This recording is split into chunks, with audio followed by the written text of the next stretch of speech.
everyone, this is my first YouTube video and I'm really excited to share my journey with you all guys. Recently मैंने एक post किया था related to my gallbladder removal and काफ़ी सारे friends का मुझे DM आया related to their queries और उन्होंने काफ़ी सारी queries पूछी है, जैसे मैं क्यों इतना ज़्यादा सर्जरी को डिले किया एंड मेरा स्टोन का साइज़ क्या था। तो ये काफ़ी सारी queries थी।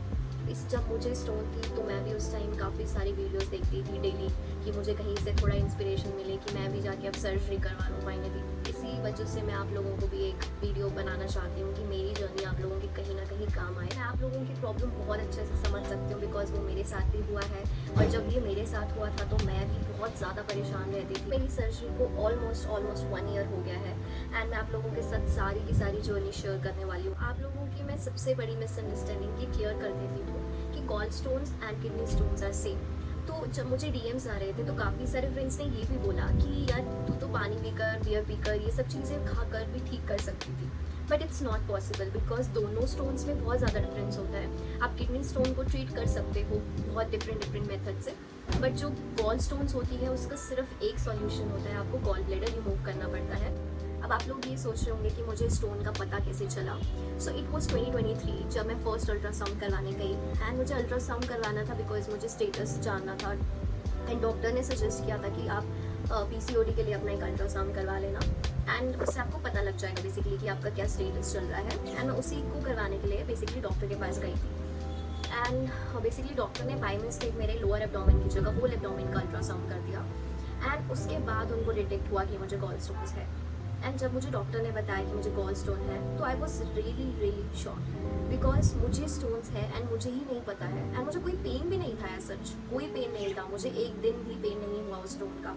तो आई वॉज शॉक्ड कि यार मैंने तो कभी ऐसे किसी को नहीं सुना कि किसी को स्टोन्स है एंड उनको पेन नहीं हो रहा है एंड मुझे गॉल स्टोन्स का उस टाइम पता ही नहीं था क्या होता है। तो आई थॉट कि यार ठीक है मैं इसको ट्रीट कर लूँगी कुछ खा के या कुछ भी पानी पी के, जो भी मैंने सुना था मैंने भी वही सुना था कि पानी पीकर सब ट्रीट। वॉज शॉक बिकॉज मुझे इतना रिग्रेट होने लगा कि मैंने ऐसा क्या किया है जिस चीज़ की वजह से ये सारी चीज़ें मेरे साथ हो रही है। I always cursed my self कि यार मैंने ऐसा क्या किया है लाइफ में जो भगवान सब मेरे साथ ही कर देता है। उन्होंने पेरेंट्स ने तो उतना नहीं बताया था उस time because they were busy that time and I was also busy क्योंकि मुझे भी काम करना होता ऑफिस का। तो हमने बस मुझे इतना ही पता था कि सर्जरी है। उसके बाद क्योंकि मुझे काफ़ी से खुद से गो थ्रू करने की चीज़ें बहुत आदत है, अगर मुझे कुछ खुद से पता नहीं होता है तो मुझे उस चीज़ की तसल्ली नहीं मिलती है। तो आई वॉज स्क्रॉलिंग एंड मैं यूट्यूब पे गई एंड मैंने बहुत सारी वीडियोस देखी कि किस टाइप की सर्जरी करनी होती है जैसे डॉक्टर बोलते हैं। तो there were a lot of videos और उन सभी सर्जरी में यहाँ और यहाँ लाइक आपको 3 जगह सॉरी यहाँ और यहाँ पे 3 जगह आपको इतनी मोटी पाइप्स डलती है, बस वही दिखाए जा रहे थे यूट्यूब की वीडियोज़ में। एंड मैं उनको देखने के बाद इतना ज़्यादा डर गई, मैं बता भी नहीं आपको सकती हूँ कि मैं कितनी ज़्यादा डर गई थी वो वीडियोस देखने के बाद। एंड मेरे पेरेंट्स ने बोला कि सर्जरी करवा लेते हैं बिकॉज अभी तो काफ़ी छोटी है, तो बाद में तुझे इतना प्रॉब्लम नहीं होगा लाइफ में, अगर तुझे कुछ भी करना होगा तो तुझे इतना प्रॉब्लम नहीं होगा। तो अभी घर पे ही रहती है, बाद में तुझे कहीं जाना होगा तो तुझे काफ़ी इश्यूज आएंगे। But I was really scared उन वीडियोस को देखने के बाद। एंड भाई मैं सच बताऊँ मेरा मन ही नहीं किया कि मैं उनसे सर्जरी की बात भी करूँ। उस टाइम मैं सिर्फ 24 ईयर्स की थी, तो हमने सोचा कि अभी मुझे पेन भी नहीं है उतना ज़्यादा। मेरे पेरेंट्स से डिस्कस करने के बाद हमने सोचा कि हम थोड़ा वेट करते हैं, माइट भी कि कुछ और इसका सॉल्यूशन निकल आएगा बाद में, लेकिन अभी थोड़ा सा डिले कर सकते हैं बिकॉज जो पेन होती है इसकी वही सबसे पहला एक सिम्टम होता है कि तुम्हें गॉल ब्लैडर स्टोन्स है। बट क्योंकि मुझे पेन ही कभी नहीं हुआ तो मैं उसको क्यों ऑपरेट करवाऊँ। ऐसे तो मतलब किसी को भी थर्ड पर्सन को गॉल स्टोन्स हो सकता है। अब अगर उनको पता ही नहीं है कि उनको गॉल स्टोन्स है तो वो जाके ऑपरेट थोड़ी ना करवा लेंगे। लोगों का ये भी सिम्टम्स रहता है कि कभी कभी कुछ लोगों को यहाँ पे बर्निंग सेंसेशन होता है काफ़ी ज़्यादा एंड कुछ लोगों को यहाँ पे लाइक इस साइड पे पेन होता है, कई बार पेन भी होता है, कई बार बर्निंग सेंसेशन इतना ज़्यादा हो जाता है कि उनको पता नहीं लगता एंड वो काफ़ी टैबलेट्स लेते हैं लाइक एसिडिटी की टैबलेट्स ले लेते हैं, बट उनको पता नहीं होता है कि उनको स्टोन्स है। तो समटाइम्स लोग सिर्फ वो टैबलेट्स लेते रहते हैं, उनको लगता है कि वो जस्ट गैस की या एसिडिटी की दिक्कत होगी, बट ऐसा नहीं होता है। समटाइम्स वो स्टोन की प्रॉब्लम होती है तो उनको काफ़ी लेट पता चलता है कि उन लोगों को स्टोन्स है। मुझे भी बट एक इश्यूज़ थे लाइक जब भी मैं कुछ खाना खाती थी तो मुझे यहाँ पे बर्निंग सेंसेशन होता था, बट वो इतना ज़्यादा नहीं था कि मैं उस चीज़ को देखूँ कि मुझे क्यों हो रहा है। मैं थोड़ा बहुत इग्नोर भी कर रही थी, मुझे भी सेम लग रहा था कि that was like some acidity issues. But बाद में जब मैंने गॉल स्टोन्स मुझे पता लगा कि ये सब है, तो मुझे उस टाइम फील हुआ कि माइट बी कि वो इसी का रीज़न था, बट मैं उसको काफ़ी टाइम से जस्ट इग्नोर कर रही थी। मेरी फर्स्ट सर्जरी 2023 में तो मैंने अपना डिले कर दिया कि मैं सर्जरी नहीं करूँगी, जस्ट बिकॉज अपने फियर्स की वजह से। एंड मैं क्योंकि मैं बाहर भी रहती थी, पर मतलब काम जॉब मेरी बाहर ही है सब, मैं गुड़गांव में रहती हूँ एंड मेरा घर खुद हिमाचल में है, तो मुझे मैं अपने पेरेंट्स से उतना ज़्यादा यहाँ आकर डिस्कस नहीं कर पाई। 2024 में मैं घर आती हूँ, समहाउ मुझे वर्क फ्रॉम होम मिल गया था, तो घर पे मैंने एक और अल्ट्रासाउंड करवाया जिसमें अराउंड मेरे को 14 स्टोन्स निकलती है, अराउंड 7 to 8 mm की। पहले मुझे काफ़ी कम थी, अब मुझे और ज़्यादा बढ़ रही है, तो टाइम के साथ साथ ये बढ़ रही है। एंड ऑल्सो जब मैंने डॉक्टर को चेकअप करवाया तो उन्होंने मुझे बोला कि you are overweight and you have to reduce your weight, because मुझे PCOD था और उसकी वजह से मुझे काफ़ी हेल्थ इश्यूज़ हो रहे थे।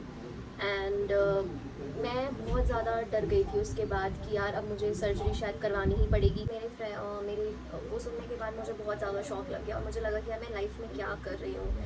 एंड ना तो मेरा स्लीप साइकिल सही है, ना मेरा खाने का कोई रूटीन बचा है, ना मेरी लाइफ में कुछ भी अच्छा नहीं चल रहा है। मुझे स्टोन्स भी हो गए हैं, मैं ओवरवेट भी हो गई हूँ। मैंने अपनी लाइफ के साथ ये क्या कर दिया, मुझे ऐसा फील हो रहा था उस टाइम पे। एंड मैं उस चीज़ को इम्प्रूव करना चाहती थी। मुझे ये था कि मैं अपना स्टोन का सर्जरी भी करवा लूँगी, but not right now because मुझे अभी स्टिल पेन नहीं हुआ है। सो मैं उसको डिले कर दिया और ज़्यादा। तो मुझे लगा कि यार मैं अपना वो सर्जरी तो बाद में करवाऊँगी, लेकिन फ़र्स्ट मुझे अपना जो वेट मेरा इंक्रीज़ हो रहा था उसको सही करना था। तो मैं कभी लाइफ में जिम नहीं गई, बट मैंने सोच लिया था कि मैं अब कुछ तो करूँगी अपनी बॉडी के लिए। जिम भी नहीं गई लाइफ में, लेकिन फिर मैंने जिम जाना, फिर मैंने सोच लिया था कि मैं अपना वेट तो कम करके ही रहूँगी। तो फिर मैंने जिम जाना स्टार्ट किया एंड अराउंड 10 kgs मैंने लूज़ भी किया जिम में। बट फिर भी जब भी मैं जिम जाती थी, फिर भी मुझे एक ही चीज़ माइंड में घूमती थी कि यार मतलब मैं ये चीज़ तो सही कर लूँगी अपना वेट, लेकिन वो व्हाट इफ़ कि मुझे कल कोई इश्यूज़ हो गए और मेरी हेल्थ सही नहीं हुई। मतलब मैं बाहर से तो अपनी बॉडी का ध्यान रख रही हूँ फॉर श्योर, बट अंदर से मेरी बॉडी इसमें तो ऑलरेडी स्टोन्स पड़े हैं ना, और उसका तो मैं बिल्कुल ध्यान ही नहीं रख पा रही हूँ। मतलब सिर्फ एक चीज़ की वजह से कि मुझे फियर है सर्जरी का, इसीलिए मैं अवॉइड करी जा रही हूँ सर्जरी को बार बार। लेकिन एट द एंड मुझे पता है कि सर्जरी ही एक उसका सॉल्यूशन था। तो मेरे माइंड में वो बातें भी साथ साथ में चलती रहती थी, बिकॉज तुम जिम जाते हो तो तुम्हें अपनी इंटरनल बॉडी और एक्सटर्नल बॉडी दोनों समझ आने लगती है। तो जब मैंने 2025 में कराया तो उसमें मेरे स्टोन्स थोड़े और ज़्यादा बढ़ गए थे, and that was like 10 approx 10 mm का मुझे एक बड़ा स्टोन था आई थिंक, एंड बाकी मल्टीपल स्टोन्स है लाइक दैट। तो मुझे और ज़्यादा डर लगा कि यार ये तो ट्रैकिंग पे बढ़ते ही जा रहे हैं मेरे, लाइक हर बार अल्ट्रासाउंड में बढ़ रहा है, कम नहीं हो रहा है। तो मुझे और ज़्यादा वो स्केरी लगने लगा कि अब मुझे शायद ऑपरेट करवाना ही पड़ेगा फाइनली। मुझे पेन है नहीं है दैट डजंट मैटर, बट अगर मुझे कभी पेन हो जाता है तो वो बहुत ही ज़्यादा सेवियर पेन होगा एंड मुझसे वो बियर नहीं हो पाएगा। एंड दैट 2025 में मुझे एक्चुअली मेरा फिर से वर्क फ्रॉम होम ख़त्म होता है एंड मुझे गुड़गांव जाना होता है उसके लिए। तो मेरे पापा जाने से पहले डॉक्टर से कंसल्ट करते हैं कि एक बार हम दिखाए आते हैं डॉक्टर के पास कि क्या होता है, and what ever doctor suggested I will go with that भी थी। एंड मैं जाने से पहले अगर इसको करवा लेती तो that was good for me right. So उनको यही था कि अभी हम तुझे देख लेंगे, बाद में तुझे देखने वाला कौन ही होगा। तो फिर मैंने डॉक्टर से कंसल्ट किया एंड डॉक्टर सेड कि अगर आप करवा लो तो आपके लिए अच्छा है, और अगर नहीं करवाओगे तो you can delay, but I suggest you कि आप जल्दी करवा लो, बिकॉज आपको आज नहीं तो कल तो ये करवाना ही पड़ेगा। But my concern again was कि यार मुझे तो पेन ही नहीं है। मैंने उनको सेम चीज़ बताया कि मुझे पेन तो नहीं है, तो मुझे कराने की ज़रूरत क्या है, क्योंकि सबसे पहला सिम्टम तो इसका पेन ही होता है, मुझे नहीं है तो मैं क्यों करवाऊँ इसको। तो दे टोल्ड कि हाँ होता है, लेकिन आपको अगर एक्सीडेंटली पता लगा है तो ये और भी अच्छी बात है ना, क्योंकि आपको तो जो चीज़ आपके साथ होनी थी वो उससे पहले ही पता लगा। तो डॉक्टर ने अपना रिकमेंडेशन दिया कि आप करवा लोगे तो it's good for you, otherwise आपको आज नहीं तो कल तो करवाना ही पड़ेगा, बिकॉज वो अपने आप तो डिजोल्व नहीं होगी। एंड ही ऑल्सो उन्होंने काफ़ी बड़ा डायग्राम बना के मुझे समझाया कि देखो अगर आप ये अभी नहीं करवाते हो और बाद में अगर प्रॉब्लम बढ़ जाती है और आपको एकदम से पेन होता है तो आपको इतना पेन होगा कि आपसे बियर ही नहीं हो पाएगा वो पेन, और हमें इमीडिएटली ऑपरेट करना पड़ेगा। लेकिन अभी आपके पास टाइम है तो आप आराम से करवा सकते हो, अपना टाइम लो और आराम से सोचकर फिर आप ऑपरेट करवा लो लाइक दैट। उन्होंने मैं अपने मेरे रिलेटिव्स में भी 3-4 लोगों का गॉल स्टोन्स था एंड उन्होंने गॉल ब्लैडर रिमूव करवा दिया था। तो मैं उनसे उनकी जर्नी जानना चाहती थी कि उनको क्या हुआ, उनको भी मेरी तरह क्या पेन नहीं हुआ, और अगर नहीं हुआ तो कैसे डिटेक्ट हुआ। एंड जितने भी लोगों से मैंने बात करी सबको उनको स्टोन इस वजह से पता चला बिकॉज उनको बहुत ज़्यादा पेन हुई, एंड उसके बाद जब उन्होंने अल्ट्रासाउंड कराया तब उनको पता लगा कि उनको स्टोन्स हैं। बट वही मुझे आंसर नहीं मिल रहा था कि कोई मेरी तरह भी है क्या जिसको पता ही नहीं है लेकिन उसका बाय मिस्टेक हो गया है। तो ये सारी चीज़ें मुझे बहुत ज़्यादा बॉदर कर रही थी। ऐसा कोई भी नहीं था जिसको पता है कि उसको स्टोन है एंड जिसको पेन विदाउट पेन पता है कि उसको स्टोन्स था। एंड मैंने काफ़ी सारे यूट्यूब्स में भी देखा, यूट्यूब में जानने की कोशिश की, लोगों की जर्नी देखने की कोशिश करी कि उनके क्या रिव्यूज़ थे। एंड मोस्टली लोगों ने यही बोला है कि उनको पता था कि उनको पेन हुआ एंड उसकी वजह से उन्होंने सर्जरी करवाया। अब there are 2 types of surgery, एक होता है लेप्रोस्कोपिक, एक होता है ओपन सर्जरी। लेकिन अभी मोस्टली डॉक्टर्स आपको सजेस्ट करेंगे लेप्रोस्कोपिक सर्जरी के लिए, बिकॉज उसका प्रोसेस थोड़ा सा ईजी होता है। आपको 3 अलग अलग जगह पे कट्स लगाते हैं। मोस्टली आपका एक यहाँ, यहाँ और यहाँ ही लगता है मोस्ट ऑफ द केसेस में। 3 कट्स लगते हैं और वो जल्दी रिकवर भी हो जाते हैं और आपको सेकेंड या थर्ड डे वो लोग डिस्चार्ज भी कर देते हैं डॉक्टर्स। तो इतना ज़्यादा कुछ प्रॉब्लम नहीं होता है। लेकिन जो आपका ओपन सर्जरी होता है उसमें सिर्फ एक ही कट लगाया जाता है, यहाँ से एक कट लगाते हैं और उसी एक कट से वो लोग रिमूवल करते हैं। तो उसका जो रिकवरी वाला प्रोसेस होता है वो थोड़ा सा 1 मंथ तक वेरी कर सकता है, depends on the body type. इसीलिए लोग ज़्यादा प्रेफर नहीं करते उस सर्जरी को। बट कईयों की बॉडी शायद बहुत ज़्यादा फैटी होती है या कुछ फैटी लीवर्स वगैरह होता है जिनका, उनको शायद लोग सजेस्ट कर सकते हैं कि उनका ओपन सर्जरी करें। ये सारा जो भी मैं देख रही हूँ ये सारा एलोपैथी में होता है। एलोपैथी वाले डॉक्टर्स बोलते हैं कि ऐसा सिर्फ रिमूवल से ही आपका स्टोन्स ट्रीट हो सकता है, सिर्फ आपको गॉल ब्लैडर रिमूव करना पड़ेगा। बट देन आई थॉट कि यार कोई ऐसा प्रोसेस भी हो सकता है जैसे कि हमारा होम्योपैथी या फिर आयुर्वेदिक, उनमें भी हो सकता है ना कि कोई ट्रीटमेंट इसका हो और पॉसिबिलिटी है कि वो लोग इसको ट्रीट कर सकते हैं। मैं जाती हूँ एक होम्योपैथी डॉक्टर के पास जो मेरे घर से थोड़े पास ही थे एंड उन डॉक्टर ने मुझे ट्रस्ट भी दिलवाया था कि वो लोग वो ट्रीट करवा के मुझे देंगे ये, अगर मैं 1 साल तक कंप्लीट कंसिस्टेंटली उनकी दवाई और उनको जो भी उन्होंने बताया उसको लेती हूँ। दवाई मुझे बोला था कि सुबह तुम्हें ऑलिव ऑयल में नींबू डाल के पीना है। दैट वाज 1 थेरेपी जो उन्होंने बताया था कि डेली तुम्हें खाली पेट करना है। एंड उसके बाद तुम्हें 3 बार उन्होंने एक मेडिसिन दी थी, मुझे वो खानी थी 3 टाइम। तो मैंने उसको कंसिस्टेंटली 3 मंथ्स किया था आई थिंक। मैंने वो दवाई खाना इसीलिए शुरू की बिकॉज मेरे पास टाइम था, मुझे पेन कोई भी नहीं था, इसलिए मैं ये सारे प्रोसेस ये सारी चीज़ें कर रही थी। बट अगर आप लोगों के पास टाइम नहीं है तो आई रिकमेंड यू कि आप लोग जल्दी से जल्दी इस चीज़ को ट्रीट करवाइए, बिकॉज ये चीज़ आपको बाद में बहुत प्रॉब्लम दे सकती है। बट मैंने फर्स्ट मंथ में दवाई ली, मैंने सेकेंड मंथ में भी ली, बट थर्ड फोर्थ मंथ में लाइक डॉक्टर का अच्छा रिस्पॉन्स नहीं आ रहा था मुझे। लाइक मुझे उससे कुछ क्वेरीज थी but he was not responding on time. So मेरा कहीं ना कहीं उनके साथ जो ट्रस्ट था कि मैं ठीक हो जाऊँगी वो ख़राब हो गया। मुझे कॉन्फिडेंस ही नहीं आ रहा था कि ये दवाई मुझे ठीक कर सकती है।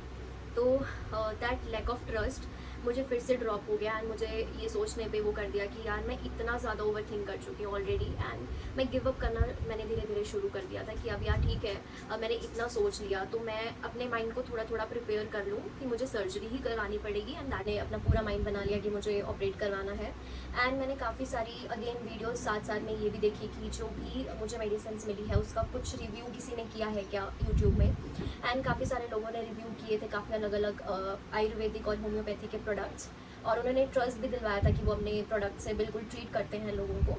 लेकिन फिर कमेंट्स में जब मैं पढ़ती थी तो मुझे अलग अलग रिप्लाई आते थे। काफ़ी सारे लोग लिखते थे कि वो ट्रीट उनका हुआ है, but I am not sure कि वो होम्योपैथी के ही अपने खुद के लोगों ने उनको जाकर रिव्यूज़ में लिख दिया था या फिर किसी का एक्चुअल वो रिव्यू था, वो मैं समझ नहीं पाई। बट मुझे अगेन ट्रस्ट नहीं हुआ उन सब लोगों पे जिन्होंने भी रिव्यूज़ लिखे थे। एंड काफ़ी सारे लोगों ने लिखा कि उनको एंड में उन्होंने कितना भी ट्राई किया उनको सर्जरी करवानी ही पड़ी। तो ये सारा का सारा एनालिसिस करने के बाद आई प्रिपेयर्ड माई माइंड फाइव में मैं अपनी फाइनली सर्जरी करवा लेती हूँ।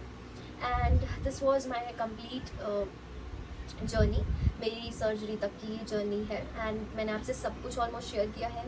अगर कुछ भी ऐसी चीज़ है जो मैंने शेयर नहीं किया and you want to know about me तो आप कमेंट्स में मुझे बता सकते हैं। मैं ट्राई करूँगी कि मैं उन सारे पॉइंट्स को भी कवर करूँ।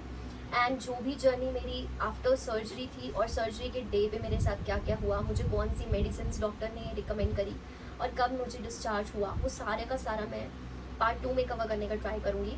Thanks for watching.